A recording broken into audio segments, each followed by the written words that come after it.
Halo, nah di sini di kesempatan kali ini kita akan membahas soal AKM. Langsung saja yang pertama, nilai perolehan aset tambang ini depresi meliputi. Nah, meliputi apa saja? Yang pertama itu pre-exploratory cost.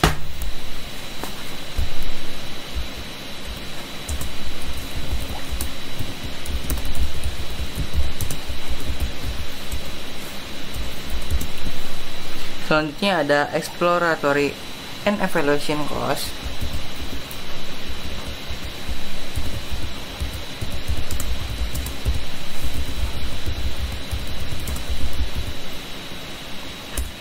Dan development cost.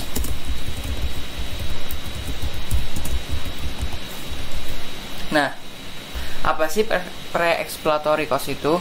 Pre-exploratory cost yaitu biaya-biaya persiapan untuk eksplorasi, tapi tidak termasuk biaya untuk menemukan sumber tambang. Yang kedua, exploratory and evaluation cost itu adalah biaya awal eksplorasi dan penilaian untuk memastikan bahwa proyek tambang itu akan menghasilkan manfaat ekonomis bagi entitas. Dan yang ketiga, development cost yaitu biaya pengembangan selama masa pre-eksplorasi ekonomis. Selanjutnya kita yang nomor 2, PT Cobalah mendapatkan hak pengelolaan tambang perak, biaya hak guna tanah adalah 5 miliar dan biaya eksplorasi terkait 10 miliar. Intangible development cost selama pembukaan tambang 80 miliar. Jumlah perak yang dihasilkan diestimasikan sebanyak 1 juta on. Apabila pada tahun pertama telah digali 200.000 on, maka depresi tahun pertama adalah, nah, dari data tersebut kita bisa memperhitungkan biaya depresi per unitnya, yaitu cost minus residual value dibagi jumlah yang bisa dihasilkan. Costnya itu kan, ini tinggal tambah-tambahin aja sih, ini tuh 5 miliar tambah 10 miliar atau 20 miliar, hasilnya itu kan 100 miliar.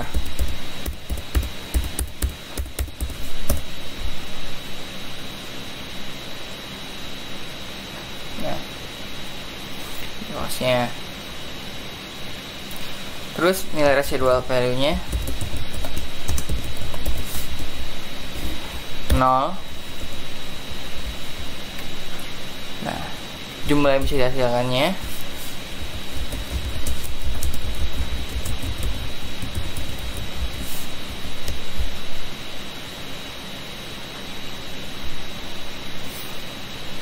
1 juta on.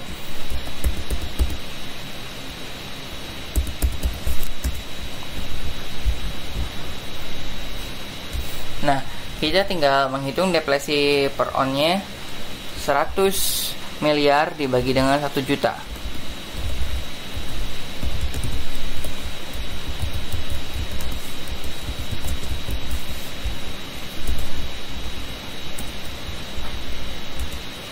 Hasilnya adalah 100.000. Nah, apabila pada tahun pertama telah digali 200.000 on, maka depresi tahun pertama adalah, langsung kita kalikan aja 200.000 kayak ini 200.000 on dikali depresi per onnya 100.000. Nah, berarti depresi tahun pertama adalah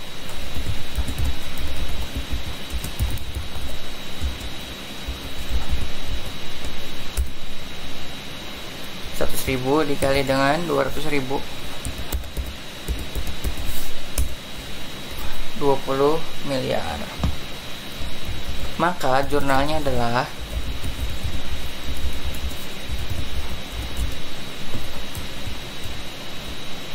inventory terhadap accumulated depletion.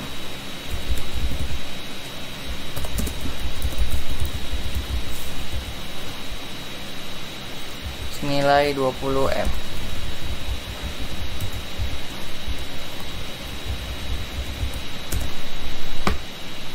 Nah, di debit ke inventory karena kebetulan terkait dengan inventory cost. Depresi ini nantinya akan menjadi COGS ketika perak dijual. Apabila biaya utamanya terkait pengembangan platform penggalian, maka debitnya tidak ke inventory, melainkan ke depletion expense. Begitu ya. Selanjutnya kita ke soal nomor 3. Depreciable asset. Misal, 2 Januari 2019, PT Bawana membeli equipment seharga 500 juta. Equipment mempunyai masa manfaat selama 5 tahun. Didepresiasi garis lurus tanpa nilai sisa. Berdasarkan penilaian appraisal, diperoleh fair value 31 Desember 460 juta, fair value 31 Desember 2020 360 juta. Maka jurnalnya adalah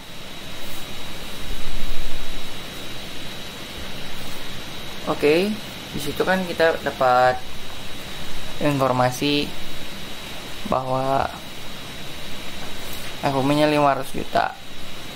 Berarti depresi dari tahun pertamanya.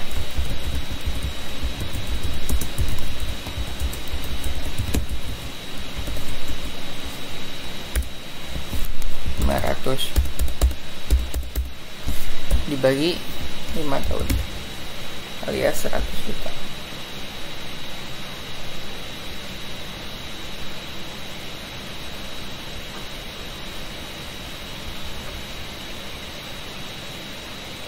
Nah, jurnalnya adalah depreciation expense terhadap accumulated depreciation.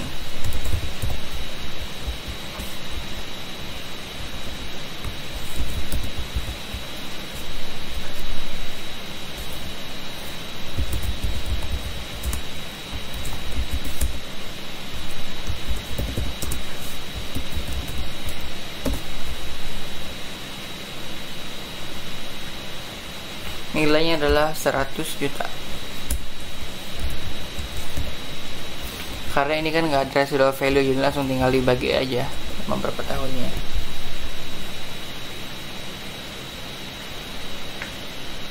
Nah, jurnal evaluasi dilakukan dengan mengeliminasi accumulated depreciation dan menurunkan nilai equipment ke fair value-nya. Selisihnya adalah unrealized gain loss. Maka jurnalnya adalah jurnal itunya ya, evaluasinya ya. Accumulated depreciation mengeliminasi accumulated depreciation dan menurunkan nilai equipmentnya. Kan equipment awalnya 500 juta. Nah, untuk menjadi 460 juta maka dikurangi dengan 40 juta.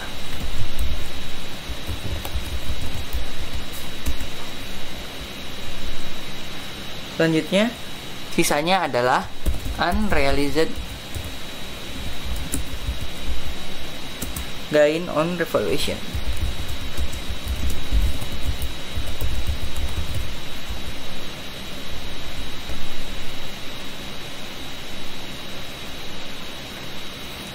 Tadi yang ininya kan mengeliminasi, langsung dihilangin gitu.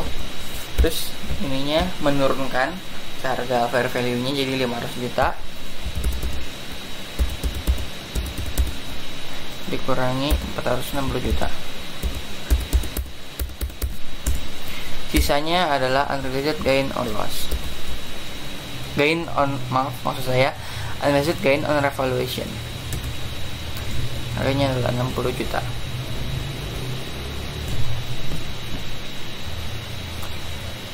Nah, depresiasi pada tahun keduanya adalah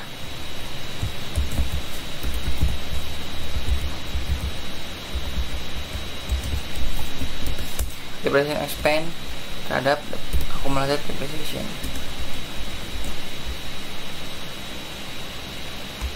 Nilainya berapa? Yaitu nilai yang baru 160. Kan tadi masa manfaatnya 5 tahun. Sedangkan ini udah dipakai setahun, berarti tinggal 4 tahun. Nah, semuanya dibagi 4. Jadi 115 juta. Nah. Coba deh kita lihat ke book value-nya. Book value-nya kan 460 juta dikurangi 115 juta. Kita lihat nih book value-nya nih.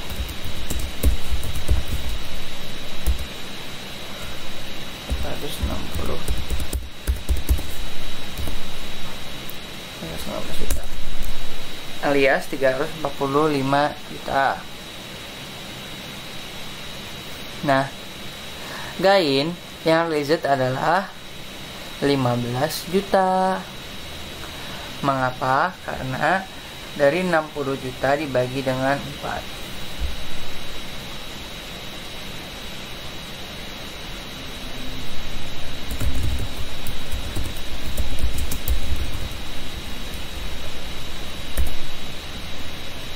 Kenapa dibagi 4? Karena emang tahunnya ada 4, jadi dibagi 4. Jadinya 15 juta. Maka jurnalnya adalah unrealized gain on revaluation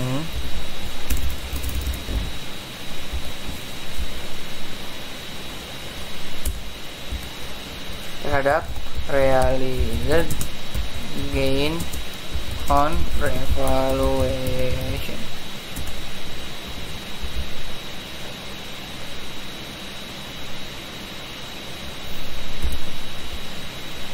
Nilainya adalah 15 juta.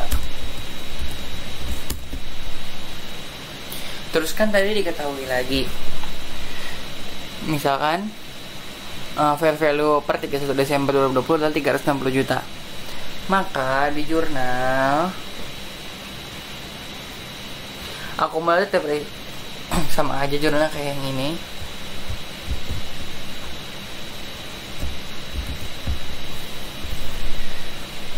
Mengeliminasi akun accumulated depreciation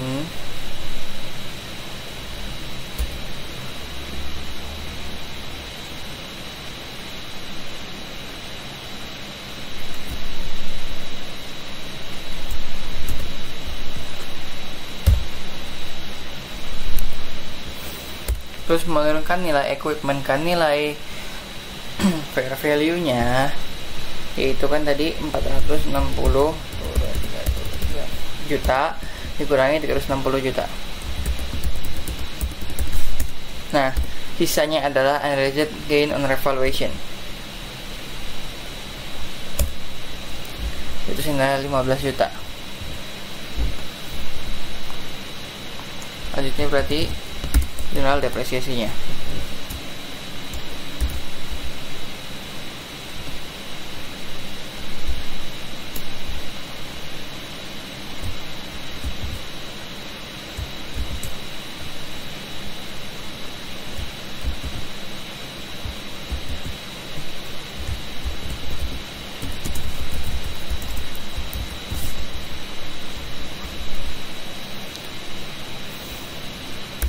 Berarti 360 juta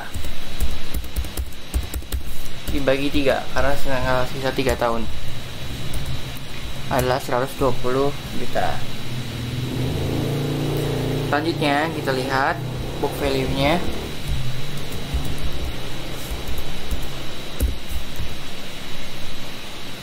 $360 juta dikurangi dengan 120 juta.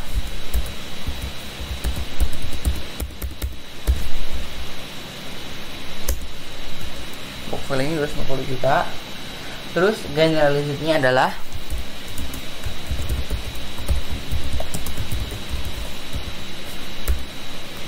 yang pertama yang 60 juta itu yang dibagi 4 terus ditambah dengan yang baru dibagi 3. Maksudnya ini yang lama tuh yang tahun pertama ya, yang baru itu yang tahun kedua ya. Maka totalnya adalah 20 juta.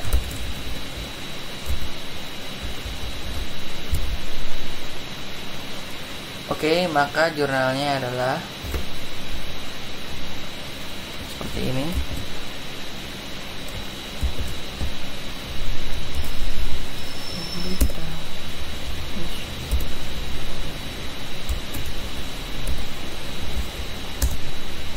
Sekian dari saya, kurangnya mohon maaf.